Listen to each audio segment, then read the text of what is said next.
2025 হবে ভয়ঙ্কর, বাড়বে সাইবার হামলা। স্বাস্থ্য ও অর্থকরী বিভাগে এর প্রভাব পড়বে সবথেকে বেশি।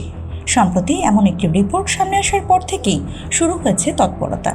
এখানেই শেষ নয়, জানা গিয়েছে এআইকে হাতিয়ার করে এবং ডিপফেক ভিডিওর সাহায্য নিয়ে এইবার সাইবার হামলার শিকার হতে হবে বহু মানুষকে। 18টি সংস্থার উপর গবেষণা করে এই রিপোর্ট পেশ করা হয়েছে বলে জানা গিয়েছে। যেভাবে গোটা বিশ্বে এআই দ্রুত হারে ছড়িয়ে পড়ছে, সেদিক থেকে দেখতে হলে এই সাইবার হানা অনেক বেশি নিজের দাপট দেখাচ্ছে।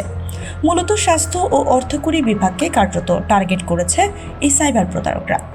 একটি বিশেষ সফটওয়্যার তৈরি করেছে প্রতারকরা। এর মাধ্যমে তারা সহজেই যে কোনো সাইবার হানা অনেক বেশি সহজে করতে পারবে। সাইবার প্রতারকরা বিভিন্ন মাধ্যমকে কাজে লাগিয়ে সাধারণ মানুষকে বোকা বানানোর চেষ্টা করছে। এই পরিস্থিতি আগামী বছর থেকে আরও বাড়বে। শুধু বেসরকারি সংস্থাই নয়, বিভিন্ন সরকারি ক্ষেত্রকেও টার্গেট করছে সাইবার অপরাধীরা। ভুয়া ওয়েবসাইট খুলে সেখান থেকে সাধারণ মানুষকে বোকা বানানোর কাজও করবে প্রতারকরা। এমনকি যারা ক্রিপ্টোকারেন্সি নিয়ে কাজ করেন তারাও এই হামলা থেকে বাঁচবেন না, সেখানেও বিশেষ নজর থাকবে প্রতারকদের। এআই ব্যবহার করে প্রতারকরা অনেক বেশি আগ্রাসী হয়ে উঠেছে। তাদের নতুন পরিকল্পনাকে অনেক বেশি সাজিয়ে তুলছে এআই।